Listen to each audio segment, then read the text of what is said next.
Kaixo eta ongixin magazinera. Gaur astelena da azaroak 14 eta gaurkoan bi elkarrizketa izanen ditugu, pila kargatuak ekartzen ditugu astelehen honetan eta lehenik eta behin sindikatuetako batekin arituko gara elarekin, zehazkiago Sonia Ontariorekin, elako hitzarmen kolektiboen arduradunarekin, jakinen duzuenez Konasak greba deialdi bat pentsatua zuen aurreko asterako, baina azkenean bertan bera utzi zuten, kasu honetan garaipena izan zutelako haien aldarrietan. Ikusiko dugu aski kontu interesgarria, batzutan ere sindikatuek eta langilek irabazten dutelako. Bigarren elkarrizketan berriz Eider Perezekin egonen gara ostegunak ekimena bultzatu delako. Euskaltzaindiak zehazki Gasteizen hortzegunetan eginen den saio artearekin zerikusi hauten saio batzuk dira, eta bertan antzerkigintza, literatura, baita ere bertsogintza eta kantua, musika jorratuko dira. Sare bat egiteko kontu aski interesgarria, bere bizikoa eta gazteei zuzendutakoa. Bi elkarrizketa horiek beraz ondotik, baina os gaitezen betiko edukiekin. Lehenik eta behin, efemerideak.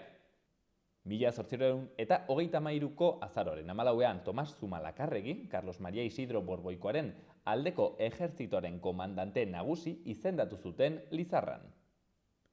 1884ean berriz, Alemanian Berlingo konferentzia hasi zen.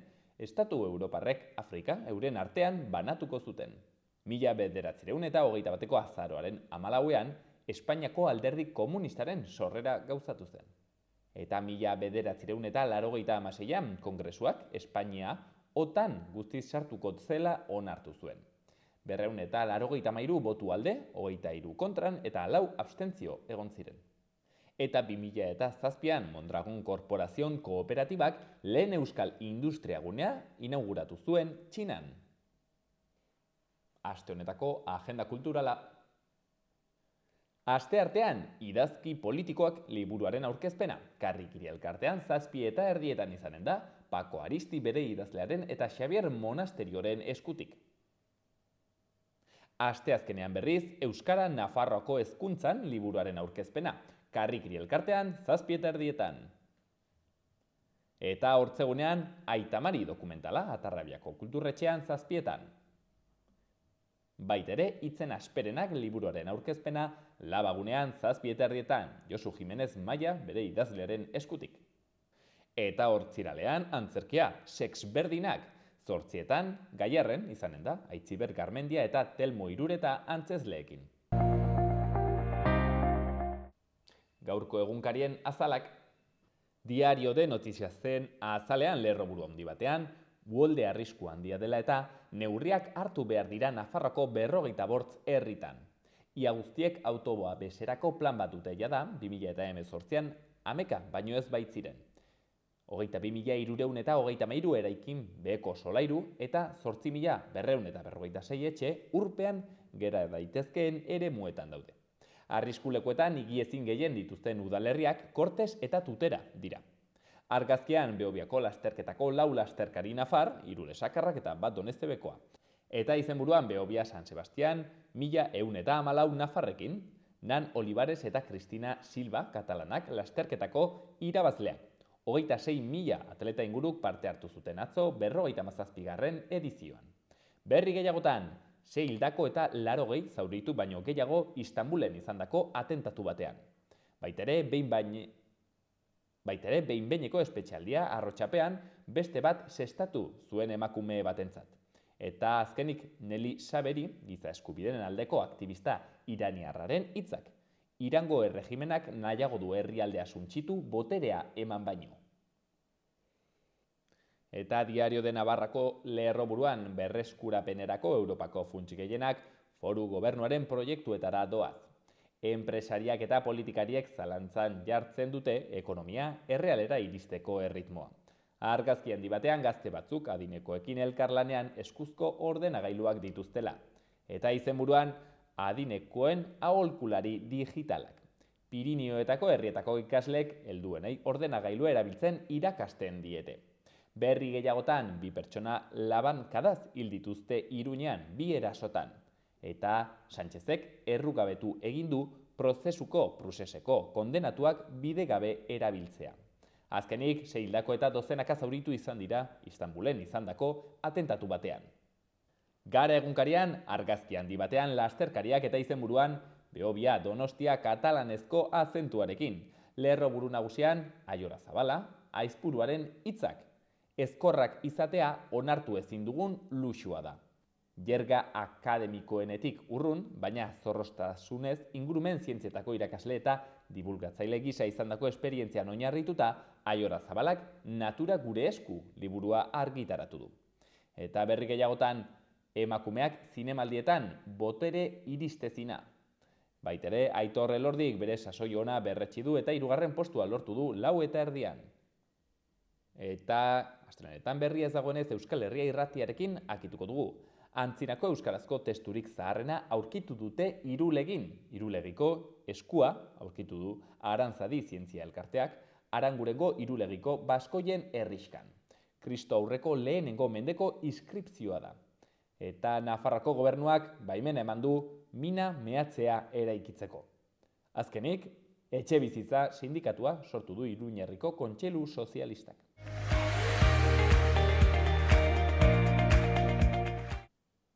Gaurko eta biharko eguraldia. Astelehen goizean eguraldia goibela izango da eta noizean behin euria eginen du. Arratsaldean atertzera egingo du, baina hodeiek jarraipena izango dute. Temperatura nabarmen jaitsiko da, kostaldetik hurbil ez dira 20-21 graduak gaindituko eta gainerakoan balio altuenak 14-17 gradu ingurukoak izango dira. Goizean mendebaldeko haizea ibiliko da, bolada gogorrekin kostaldean, arratsaldean hegoaldera egingo du eta azken orduetan indartu eginen da. Aste artean bihar goizaldetik hasita hego mendebaldeko haizea oso zakar ibiliko da eta lainotuta egonen da. Goizak aurrera egin ala euritara joko du fronte bat iristerakoan eta egunaren amaierara arte ez du atertuko. Frontea igaro ala haizeak mendebaldera egingo du barnealdean beratzera joko du, baina kostaldean oraindik bizi ibiliko da. Temperatura apur bat igo egingo da, Kantauri isurialdean batez ere eta bertan maximoak 20 gradu ingurukoak izanen dira.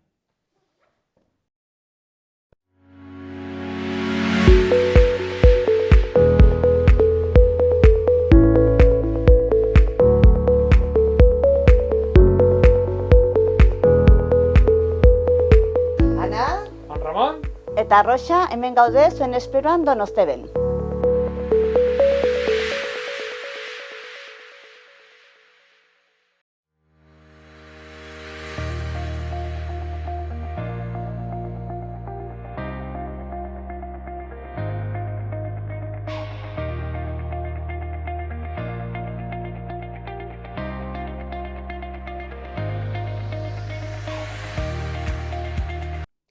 Astelena gogotsu eta tope hasteko, gaur sindikatu kontuekin, lan kontuekin arituko gara.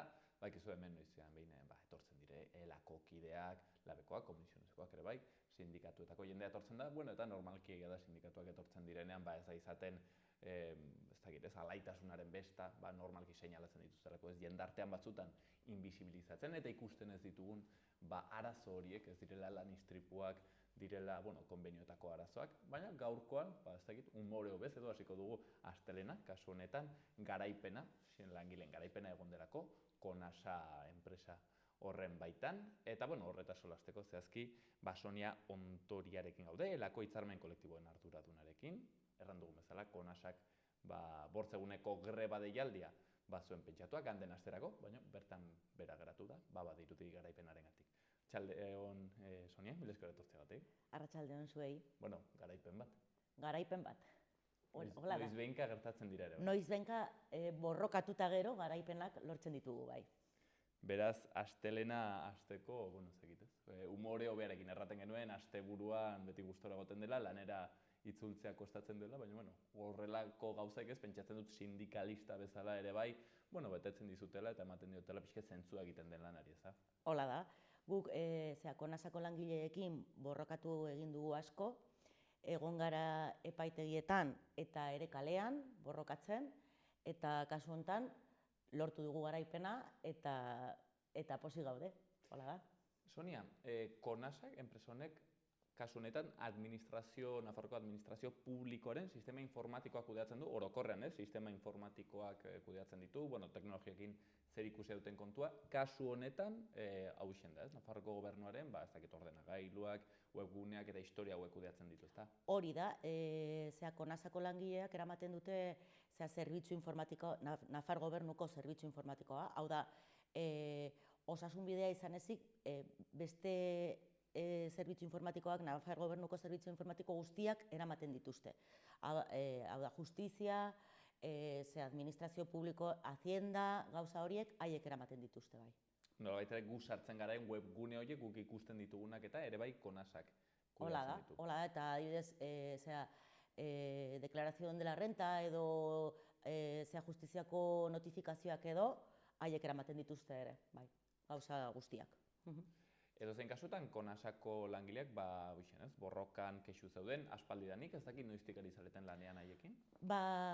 Daramagu borroka honetan, 2020tik gutxi gora bera, gai hasi zen, Konasako langileek badute hitzarmen bat, metalaren merkataritzako hitzarmena. Baina Konasa momentu batean antolatu zuen beste enpresa bat, hain zuzen ere Mikronavarra, beste hitzarmen bat aplikatzeko lan baldintza okerragoekin. Orduan hori eraman genuen epaitegira eta epaitegian lortu genituen sententzia batzuk non esaten zuten Mikronavarra egiten zuena zen una cesión ilegal. Eta orduan Konasako langileak izan behar zirela eta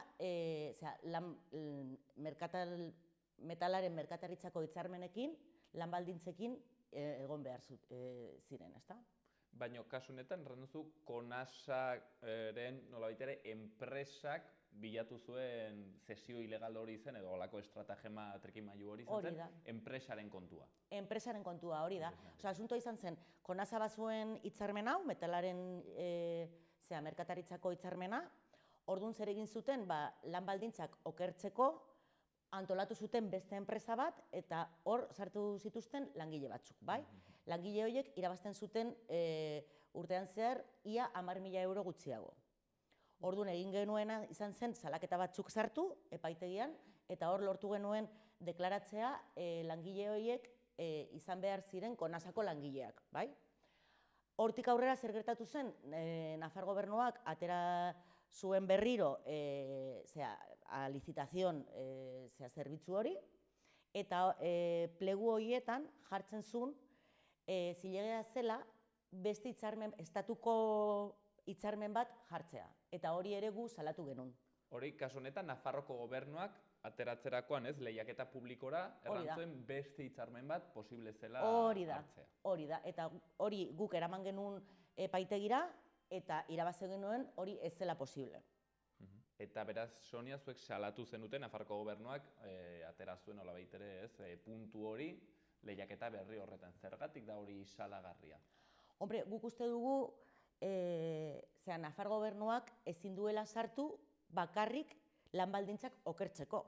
Guk ja irabazita geneukan epaitegietan lan baldintzak horiek zirela, metalaren merkataritzako hitzarmenak, eta Nafar gobernuak saiatu zen okertzen lan baldintza horiek. Horregatik sartu genuen, gainera, Nafar gobernuak jaso zuen langileen batzordetik informazioa, bazekien nola zegoen egoera epaitegietan, eta hala eta guztiz ere, atera zuen plegu bat, non esaten zuen estatu mailako hitzarmen bat posiblea zela.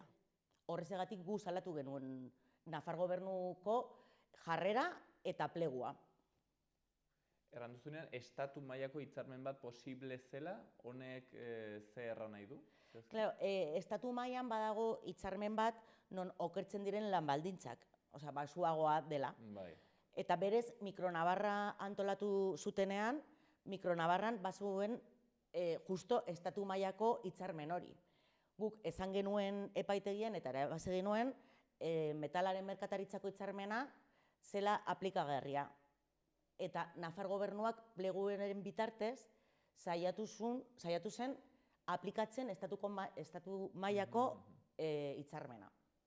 Sonia honek merezi du nik uste dut bizketa argitzea. Nola da hau metalgintzaren, merkataritzaren hitzarmena ere aplikagarria dela kasu honetan Konasaren lanari? Bueno, metalaren merkataritzako hitzarmenean badago ambito funtzional eta hor jartzen du zelako ariketak hitzarmenaren barruan sartzen dira. Eta kasu honetan langileek hori egiten dute. Osea, porque azken finean ordenagailuak metalezkoak dira, metalaren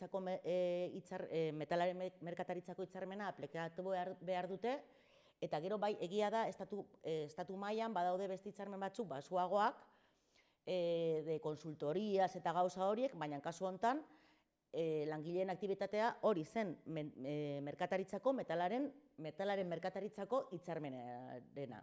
Eta Nafarroakoa da, eta normalean Nafarroako hitzarmenak altuagoak dira. Estatuarekin alderatuta altuagoak. Hori da. Eta hor norbaitek pentsatuko du, karo, Sonia, zuek sindikatuek eta langileek ari duzu hemen egiten trampa. Hau da, jende horri dagokio hitzarmen bat, berez, bere sektorearengatik, eta zuek ari duzu hor sartzen konkalzador beste bat. Ez, konkalzador, justo alderantziz. Osea, hemen asuntoa da, prioridad aplikatiba horretan, baldin badago aktibitate berdinaren hitzarmen altuagoa hori ezarri behar dute. Berez, epaitegiak esan zuen metalaren merkataritzako hitzarmena ezarri behar zutela. Osea, ez da, konkalzador, justo alderantziz da. Justo alderantziz. Sonia, honek merezi du aipu bat, guiakiteko. Hau da, normalki langile batek, baldin baditu bi hitzarmena aplikatzen zaizkiola, legez hobea dena hartu beharko luke? Legez, hemengo hitzarmena, Nafarroako hitzarmena lehenago, eta gero estatu mailako bigarrena izango litzateke. Kasu honetan gainera, normalean, erkidegoko hitzarmenak altuagoak dira. Ze hemen negoziatzen badugu, lan baldintzak normalean altuagoak dira. Ze ez da gauza bera lan egitea errespetu osoz, jo que se, Murtzian edo Iruñean. Bai. Egoera sozioekonomikoa ezberdina delako eta hemen hoixen da. Hori da. Beraz, horregin duzue borroka hori hasi zenutena, eta kasu honetan, gaizki ulertu ez badut, azken kontratu publikoen administrazio auzitegiak bertan bera utzi du, erraten genuen pliego hori, edo ez dakit ongi nola den kontua, Sonia, argitzen. Bai, Nafar gobernuak azpikontratatzen du zerbitzu hau, ezta? Orduan, publikoki konkurtso bat egin behar du, enpresak sartzeko, eta hori egiten du plegu baten bitartez, ezta? Plegu honetan jarrizun posiblea zela estatu mailako hitzarmen bat jartzea, eta guk hori salatu genuen. Eta auzitegiak esan du arrazoia dugula. Eta metalaren merkataritzako hitzarmena aplikatu behar dutela, azpikontratazio hau egiteko. Bai Konasarekin edo beste enpresa batekin. Baina ja, konkurso honetan, sartzen bada edozein enpresa, jakin behar du metalaren merkataritzako hitzarmena aplikatu behar dutela. Kasu honetan, Sonia, bi hitzarmenen arteko aldea aipatu duzu, 10.000 euro gutxiago urtean batetik bertzera, ez dakit bertze baldintza batzuetan ere eragina zuen? Bai, jardunaldia estatu mailako hitzarmenean luzeagoa da, eta gutxi gora bera dira horiek, soldatak eta jardunaldiak. Hoixen diferentzia nagusiak. Karo, pentsatzen dut kasu horretan langileak Konasako 53 langile dira, ez? Bai. Espanago. Bueno, Konasan badaude gehiago, baina Nafar gobernuko zerbitzu informatikoak 53. 53. Bueno, beraz, ezagit, pozarren ikusi duzu Konasako langileak? Bai, haiek oso pozik daude. Ikasi dute borrokatzea merezi duela. Ikasi dute jarraitzen badute borrokatzen eta eskatzen azken finean haiena dela, askotan edo batzutan irabaziko dutela. Hori ikasi dute, bai, pozik daude. Nik uste dut kasu honetan badagola hor, zuk aipatu zuen, ez? Zer azpimarratu, zeren haunditzetan, ez? Aitzen dugun diskurso eta etortzen zaiguna da, ez? Bueno, sindikatuek ez dute eztarako balio, egitea protestak ez du ezertarako balio, baina kasu honetan, ez? zeinen garrantzitsua sindikatu batean egoteak, ez? Zeren sindikatu horrek badu ezagutza teknikoa legeen inguruan, eta hortik etorri da, nolabait ere, aurkitzea diferentzia hori, seguraski dela, ez? Dokumentu batean agertzen den, ez dakiz zer puntu, guk gehienak ez genuela ikusiko, baina gero errealki 10.000 euroko diferentzia, ez? Urte batean, hortzen, ez? Nolabait ere, garrantzi hori sindikatu. Bai, hori da, hemen kasu honetan, tatekatu dira teknikoki gure ezagutzak eta haien borroka, ezta? Orduan, haiek egin dute greba bat, baina aldi berean, juridikoki aurkitu dugu bidea, borroka hori mantentzeko edo argudiatzeko, ezta? Orduan, oso importantea izan da, bi gauzak tartekatzea, ezta? Alde batetik zerbitzu juridikoen lana, baina beste aldetik haien borroka eta pizka bat publikoa egitea zein zen bere haien egoera, ezta?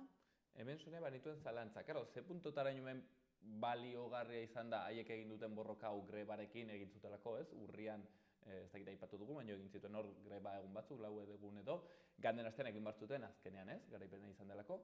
Ze puntotaraino horrek ere egin du bere ekarpena zen azkenean horbaitek errango du, hori lortu dute juridikoki irabaztea. Bueno, juridikoki guk irabazi dugu, baina gero Konasarekin akordio bat lortu dute. Eta akordioa lortuta gero, bertan bera utzi dute greba. Baina bakarrik juridikoki, igual pizka bat ezen nahikoa. Ze gero akordio hori lortzeko Konasarekin, oso importantea izan da greba ere, eta gero salatzeko Nafar gobernuaren jarrera greba hori oso importantea izan da ere, eta batez ere publikoa egiteko zein zen haien egoera, ezta? Juridikoki irabazi ditugu sententzia batzuk, baina bai egia da gero Nafar gobernuak saiatu da sententzia horik pizka bat ignoratzen, ezta? Orduan, borroka oso importante izan da alde horretatik ere. Eta kasu honetan, salatzea, Nafarko gobernuak zerbait, nolabaitera, ilegala egin duela, apropos. Apropos, porque haiek jeba zekiten zein egoeran zeuden langileak. Osea, berez, normalean, plegutan, bakarrik jartzen dute lan baldintzen berdinetan egon behar direla. Baina, kasu honetan, espreski, Nafar gobernuak jarrizun estatu mailako hitzarmen bat posiblea zela. Eta bazekiten. Beraz, zoixen, ez? Hor ikusten da zein zen borondatea, kasu honetan. Honek ere ematen dit zer pentsatu, erranduzulako kasu honetan, ez? Legea langileen alde zegoen. Eta bau sentsazio onditzetan, urtetako borrokaren gatik, langileek badituztela, ez?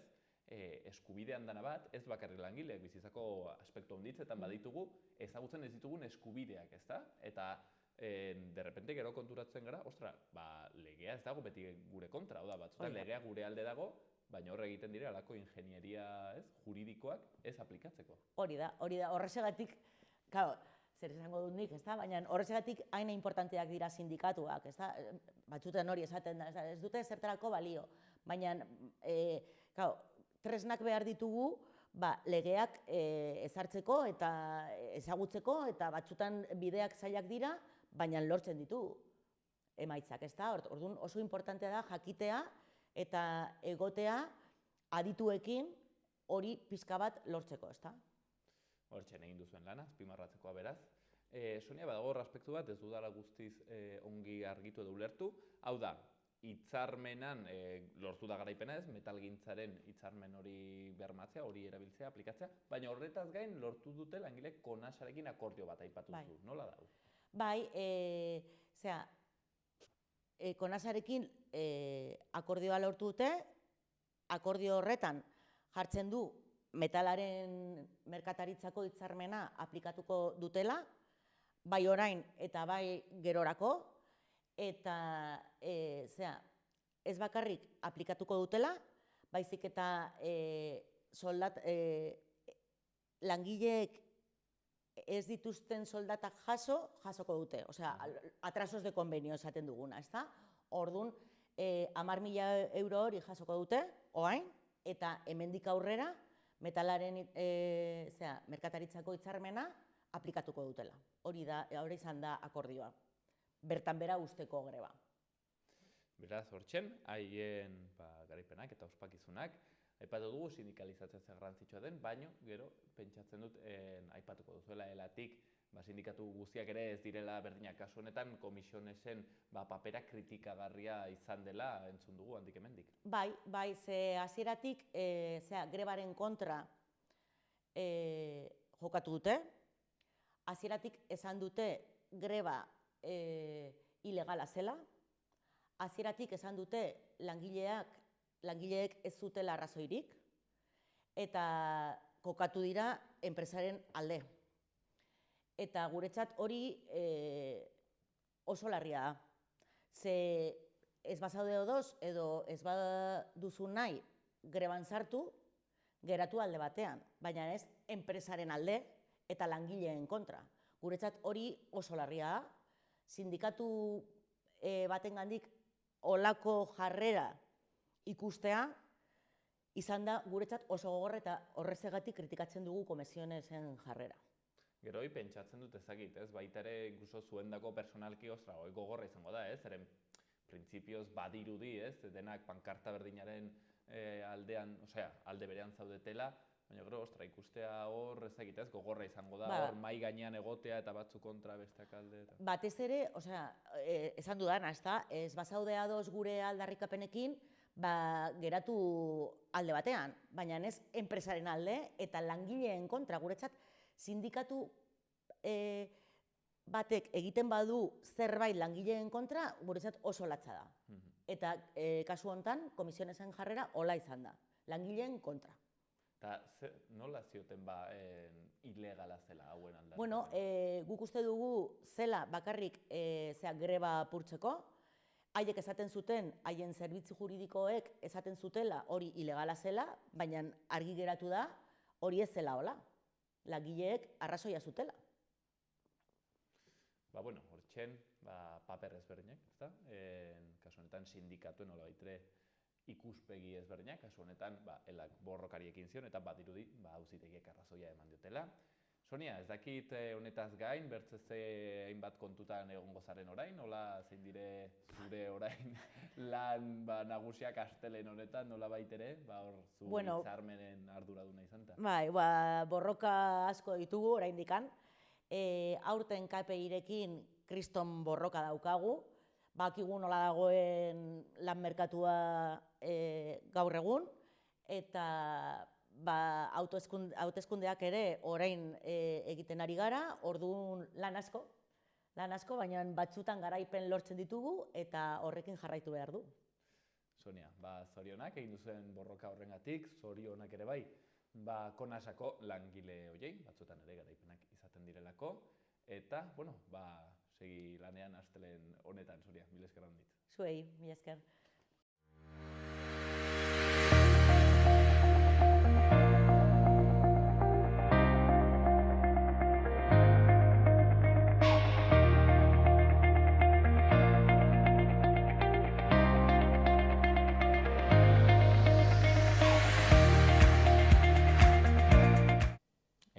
Iruñerriko udaletako albisteak.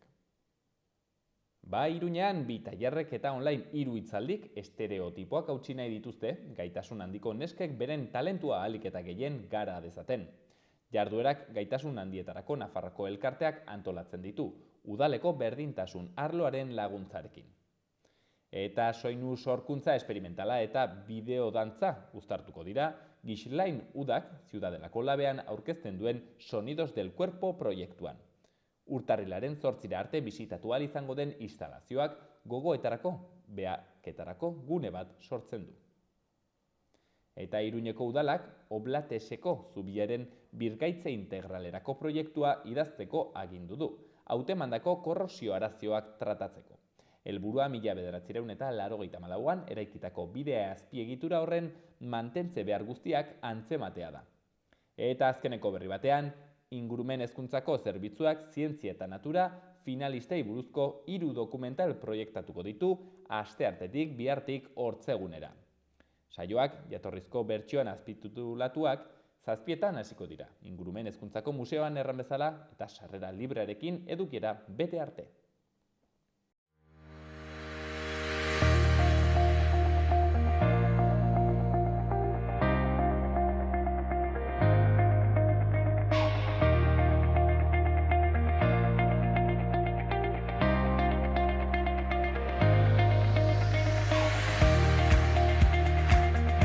Lehen erran dugun moduan, gaurkoan ere, euskaraz arituko gara, euskaraz eta arteaz hobe erranta, horixen sustatzeko ekimen bat abiatu durako Euskaltzaindiak ahostegunak izenekoa, kostatu zait rato bat, izena bera ikastea, ahostegunak. Zehazki, bertsoaz, literaturaz, kantuaz eta antzerkiaz gozatzeko, edo horretan jarduteko ikastaro moduko bat atera dute, hortzegunetan, izanen dena, hortik hitz jokoa ahostegunak eta ahotsarekin jokatzen delako, badirudi, inspiratuak zeudela Euskaltzaindiakoak, eta horretaz solasteko aski ezaguna den Eider Perezekin gaude, Arratsaldeon. Kaixo, arratsaldeon. Badakizue, Eider aurkezle lanetan, bertso gintzan ibiltzen dela, hainbat kontutan, baina kasu honetan, ahostegunak ekimenaren antolakuntzako kide ere bada, eta berarekin izanen dugu zorionez hizketatxo egiteko abagunea. Eider, zertan datza ahostegunak delako ekimen hau? Ahostegunak ekimenak ja 3 urte baditu, eta zuk esan bezala da ahozkotasuna eta ostegunak batzen dituen hitz joko bat, ze bertan sormen ariketa bat da, sormen egonaldi moduko bat da, 3 egunetan banatzen dena, 3 ostegunetan, eta bertan arte disiplina horien bidez, antzerkia, kantugintza, bertsoa eta literatura, lantzen da ere ahozkotasuna. Hori dena den da atzeko helburu bat edo da helburu bat berez, baino ez da horren ikusgarria saioetan. Saioetan egiten dena sormena eta artea. Eta da zuzendua unibertsitateko ikasleentzat. Ja 3 urte daramatzagu egiten, eta aurreko urteak egin dira Donostiako kampusean. Eta aurten da lehenengo urtea egiten dena Gasteizen. Bertan daude letretako fakultateak, eta iruditu zitzaigun aukera ona bertara aldatzea. Hau hasi zen garai batean, bertsotzale elkarteak antolatzen zuen, Euskaltzaindiak laguntzen zuen, eta EHUko Laboa katedrak ere. Eta aukitzun bere ibilbidea, iaz ez ziren egin, eta aurten bueltan gatoz, eta erabaki dugu Gasteizera mugitzea, Euskaltzaindia da antolatzaile nagusia, eta hori, eta gazteak batzuk izena eman daude, eta oraindik badaude pare bat egun izena emateko. Beraz, hortzegunetan izanen duzu hortxen Gasteizen, hortan parte hartzeko aukera. Hortzegunetan, Eider, hau zara, pintxopotearen ordezko sano kreatiboa nola baitere? Ez genuen horrela pentsatu hasiera batean, baina gero funtzionatzen du, ez? Plan ona da, atxaldean etorri gu 5:00 hasten gara, 5:00 8:00. Orduan 5:00 hasi, 3 orduko saio bat eduki, eta 8:00 gero, osteguna ongi bukatzeko aukera oso on bada. Donosti ginenean gainera, egiten genuen saioan egon, danak elkarrekin, gonbidatu gazte antolatzaile, eta gero elkarrekin joaten ginen denak zerbait hartzera orduan. Egiasen ez da egun txarra, justo hori egiten. Euskaltzaindiaren marketing estrategia berritzaileak, gazte eta 21. mendera egokitutakoak. Eider, erran duzu gazteak, gaztei zuzendua dagoela, beraz gaztetasuna 22 urtetan bukatzen da, kasunetan? Ni gaztea naiz, eta 22 baino gehiago euskat, pentsatzen dutzuk ere bai, baina berez da, unibertsitateko ikasleentzat esaten dugu, unibertsitateak laguntzen dulako ere hemen, beraz, 18, 22 bitarteko zerbait. Hori bai, beti dago margen bat, etorri nahi duenarentzat 22 ez da 24 eukita, beti dago aukera oharretan jarri, eta bertan parte hartzea ez da, zerbait itxia, ez? Edo unibertsitatera joan gabe beste dozein ikasketa edo lan burutzen ari den adin hortako gazte batentzat ere badago lekua. Baina, gutxi gora bera, media bat jartzeagatik, ez? Askotan gazteentzako aukerak badaude, baina nire gertatu zait ikastaro askotara joan, eta igual gazte, 20 piko urteko bakarra izan. Eta, hau badagune bat, justu adinkideekin batzeko, eta behaientzat zuzendua. Beraz, gazte edo gazte itxura izatea behintzat derrigorrezkoa. Eider, kasu honetan, guk argi izateko klase formatu bat izanen da, hor izanen dugu irakasle bat, erranen digula, pixket ideia batzuk eman dela literaturaz, dela bertsogintzaz, eta gero, jarriko gara hor, sorkuntzako ariketa ezberdinak egiten, hala da?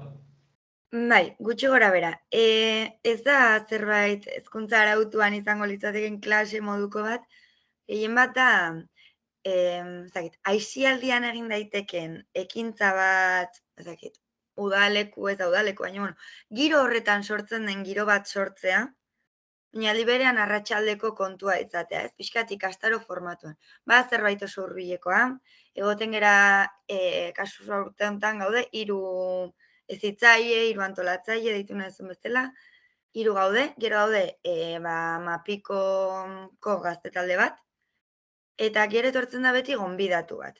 Gonbidatu bat, literaturatik, bertsotatik, antzerkigintzatik eta kantugintzatik. Orduan, formatua izaten da. Bai, ikastaro bat da, datorren gonbidatu horrek gurekin zerbait eskainiko dut horrela, baino bertan gaudenok, osea gazteek eta antolatzaileek ere, eman behar dugu zerbait da espazioa sortzeko. Ez da ikastaro bat joan eta entzuteko. Adibide bat ematearren, atxaldeak 3 ordu irauten baditu, lehenengo ordu eta erdian, egiten duguna izaten da, gonbidatuarekin elkarrizketa informal bat egin, gonbidatuarekin elkarrizketa bat eduki pixkat sakonetik edo humoretik, hola tono, ez horren urruti, ez da bera elkarrizketatzera bat, ez da denen artean hizketa bat eukitzera, eta berak noski dauka hor, bere momentua doitza egiteko, baina bueno, danek batera funtzionatzen dugu. Hori da, adibidez, lehenengo zatian egiten dena gehi, gazteek proposatutako sorkuntza batzuk, ere plazaratu. Gero atxedentxo txiki bat, eta bigarren zatian ere eskatzen zaio gonbidatuari guri zerbait emateko.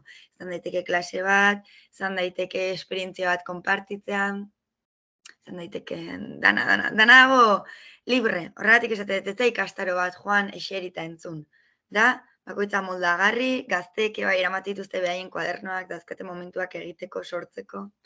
Orduan da klase praktiko, aisialdi ukitu bat daukan klase bat. Egonaldi bat. Eta gainera, kasu honetan Eider, luxuzko gonbidatuekin, ezta? Badu alde batetik, Miren Amuriza eta Uxue Alberdi, luxuzko bertsolariak, hauekin bertsogintza eta literatura, bi gauzak landuko dira?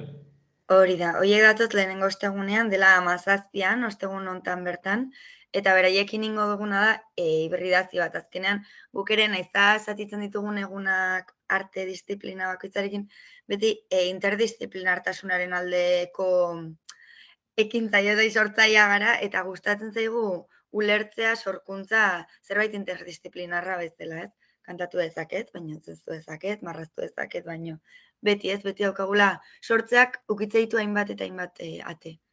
Eta orduan, beraien kasua oso evidentea, ez, bertsoa eta literatura, eta dugu aukera beraiekin gertutik hitz egiteko sorkuntza horiei buruz. Maite dituzun bertsolariak, Eider? Bai, noski. Eta gero ezagit bertze maite duzun talde bat izanen den, Merina Gris izanen duzue, gehiago ez, nolabait ere zentratzeko edo ordigunean musika egonen da, aipatu duzun bezala, bertze arte disiplinak ere ukituta, baina kasu honetan Merina Grisekin aipatutako formakuntza saio hori, ezta? Formakuntza eta sortzen saio hori. Bai, Merina Grisekoa datoz azaroaren 24an, behin, esan behar dut, izena eman da 3 ostegunetara joaten dela, ez direla klase edo momentu solteak. Da, dena bere osotasunean, osea, 3 artistak, 3 egunak. Eta hori, bigarren egunean Merina Gris dator, azaroaren 24an, eta beraiekin nahi dugu landu, beraiek musika egiten dute, oso musika genero berezia behar bada orain arte ere ikusi ez dugun askotan aurpegia tapatuta eramaten dute, gazteak dira, behaien proiektu propioa da, kolektiboan lan egite dute, gauza guztiek sorkuntza aldetik ere oso interesgarriak iruditzen zaizkigu. Eta gauza buruz ere nahi dugu hitz egin beraiekin. Eta beraiek ere eskaintzeko zer daukaten guri. Beraz, ezagutuko dire nor diren gainera, kasu horretan, ez? Bai, ezagutuko ditugu. Pentsatu dugu, beraiek sartzen direnean gu jotea denak tapatuta berze sentitzen duten beraiek ez ezagunekin topatzen direnean. Bueno, daukate oso diskurso interesgarria gauza horiei buruz, eta aurreongo Euskal Herriko sorkuntzari buruz gaztei dagokienez, eta gogoa daukagu haiek entzuteko ere. Nik ere bereziki maite dudan taldea, beraz, iruditzen zait, amu aski interesgarria, amua ez delako gainera, seguro hainbat kontu interesgarria itzeko, Merina Grisekin, eta akitzeko, antzez lanaren mundu, edo antzerki gintzaz aritzeko, Merina Suarezekin, beste Merina batekin, izanen dugu aukera, ezta? Marina. Merina, Bai, ja, justo gukera ukiago Euki dugu broma hori ez, justo Marina tokatu zaigu laurten. Ba, Marina Suárez Ere da, broma zen, Eider? bai, Marina da antzerkilaria, Gasteiztarra da, eta Gasteizen baratza aretoa bada antzerki mundua, bueno, ba, gune ezagun bat. Bertan antzerkilari desente ibiltzen dira, ikastaro pila bat ematen dituzte, oso leku interesgarria da. Eta Marina izan da ere bertako kide. Berak ere ikasketak egin ditu, hemendik kanpo. Eta interesatzen zitzaigun asko, Marina etortzea, berak ere asko jokatzen duelako ahotsa esan dugu lehen, ostegunek, ba, ahotsa baino gorputzean, gorputz batekin nola izan, zait, kandela bat, nola izan aizea, nola gorputzetik ere nola hitz egin, Marinak ere egindako lanak kolektiboan egin izan ditu asko, edo, ez igual, kriston taldea, baina behintzat kolektiboan binaka beti hor, ibilia zuzentzen, ibilia antzezten, ere oso figura interesgarria iruditzen zaigu, gaina Gasteizen izan da urten bertako norbait eukitza ere iruditzen zait. Hori, punto estradexente titula horrek ere ez, kartelari dagokionez, eta hori Marinarekin egoteko ere gogotxo gaude. Ba, Marinarekin bukatuko da, azkeneko saio hori, antzerkigintza gainera, aski disiplina berexia eta ederra, normalki ukitzen ez duguna, eta nik uste probatzen duen orok maite izaten duela, hortzen, emozioak eta pixka eta urrago sentitzeko, eta nola ez, gauza serio eta zere solasteko, abagunea, hortzen, antzerkigintzan. Eider, ez dakit honetan parte hartzeko jantzia egon behar den, gai hauetan, bertsogintzan, literaturan, komeni den, ez dakit nolabaiteko txakur berde bat izan behar den, edo txakur gorri bat bintzat. Izaten dugu beti berdina, eta ez da bereziki ezer jakin behar horrelako gauzetara etortzeko, ez? Osea, ez duzu bertxodan jakin behar, ez duzu izan behar honena idazten, antzerkia ez duzu inoiz egin zoragarri, osea, hobeto, eta zentzu hortan lasai egoteko, ez bat zama da presio bat zer demostratu, eta zer ez da zer demostratu behar, eta denek daukagu zerbait emateko sorkuntzari dagokionez, orduan hori da premisa. Etorri gozatzera, puntatzen den edo norretor dadila gozatzera, dia espazio batzuk emateko, jasotzeko, probatzeko, eta hori zentzu hortan ez da ezer berezia behar. Koaderno bat ekarri, gogoa, eta listo. Ez dakit Eider txakur gorria aipatu dugu hor brometan, kasu honetan karteleko marrazkia ere txakur gorriak proiektuarena da? Da, Malen Amenabar diseinatzailearena da, ilustratzailearena. Garai batean hasi zenean proiektu hau, eta beste bat ere orain dela gutxi pasa duguna horra Amaiurren, deitzen dela hots baten sormen egonaldia. Hortikan ateratako jardunaldi batzuk dira hauek. Hor Malen ere ibili zen urte batzuk talde lanean gurekin, eta Malenek egin zuen diseinua Bertsozale elkarteak antolatzen zuenean hau, eta bai, beak sortua da. Polit-polita. Hortzen, kartela aski erakargarria, pentsatzen du sare sozialetan eta aurkitzanko dela, handik hemendik, bertan ez Euskaltzaindian ere sartuz gero. Hori da, webgunean badago, eta horre ematen da izena gainera daukazue, oraindikan epea eta bestela zer gauza deitu Euskaltzaindiako bertan ageriko den telefono batera, baina oraindik izena emateko epea bada. 2 eguntxo edo gelditzen dira bakarrik, baina bertan eman dezakezu izena jarria, ostegunak 2022, eta errex formularioa da, segituan betetzen dena eta gaztu zaite esatea, baina eskaintza hau doakoa da ere, eta badago aukera unibertsitateko kreditu batzuk lortzeko, ere bai, interesatzen zaionarentzat. Baina, guretzako hori zen interesantea, doan izatea, osea, jardunaldi hori egitea bera, eta orduan, hori etortzea, hori da eskatzen duen bakarra. Etortzea, gogoz etortzea, 3 ostegunak etortzea, eta ez da. Zehazki gainera Eider, urte batzutako esperientzia duzue, ez dakit, hor zalantzetan dagoen horbaiti errango zenion, merezi duela, orokorrean aurreko edizioetan sentsazio honekin atera zarete? Bai, iruditzen zaidela espazio bat guk maite ditugun artistekin leku hurbil bat sortzeko, hori alde batetik. Entzuteko, ze normalan, olako lekutan egoten diren elkarrizketa gonbidatuekin ez dira egunkarietan edo telebistetan aurkitzen. Osea, dira oso konversazio gertukoak, osea, dira taldeko bat gehiago. eta oso gauza politak ateratzen dira, oso esaldi marabillosoak, sorkuntzari dagokionez diskurso oso interesgarriak. Bueno, niretzako hori opari bada taldekide bezala eta bertan parte hartzen duen kide bezala. Orduan, hori bada zerbait oso berezia. Eta gero ere, remarkatuko nuke sarea. Azkenan, olako ekimenetan elkartzen zaren jendea, bada zure gusto antzekoak dituen jendea, behintzat interes bera, ez, lehen aipatu zu txakur berdeak. Bueno, bai esango nuke denean garela txakur berde ezin gauzetan izan, ez dakit, zientzia fikziozko friki edo berentzai futbola edo ingeniarin gauzetan. Eta kasu honetan da arte disiplina konkretu batzuk. Bai, badago jendea, oso maitea dituna, ez, olako gauzak. Orduan, sortzen da sare bat, batean zaude 20 persona, denak gustu berdina, eta, bueno, lagun, superlagun agian ez diru egunetan, baina badakitzun orden, urrengorako zerbait antolatzen bada, sare bat daukazu, edo zer konpartitu nahi baduzu, sare bat dagota. Guk remarkatzen dugu, sormen egonalditatik interesgarriena, da sortzen den sarea. Eta horrek asko balio. Ez dakit opari handiagorik baden, jende interesgarria ezagutzea baino, eta gainera kasu honetan, gonbidatu ere aski interesgarriekin. Beraz, hortxen abagunea, aipatu data horiek ziren 18-24 eta abenduaren bata, oker ez banago? Bai, 17, orain azaroan hasita ostegunetan 17, 24 eta abenduaren bata. Hortzen ditugu, hitzordu horiek, beraz, eta Iderrek erran duen bezala, eguntxo pare bat bakarrik izen emateko, beraz, adibili, lasterribili, eta izen eman aipatu dugun, ahostegunak delako ekimen honetan, hitz joko horrekin. Eider Perez, bere astelehen libre honetan guri tartetxo hau eskaintzen, mil eskerra hunditz, eta bibazek, espero dut ongi ateratzea. Eskerrik asko zei bai, eta nazuen arte, astelena izan da ere. Aleo. Aio. Aio.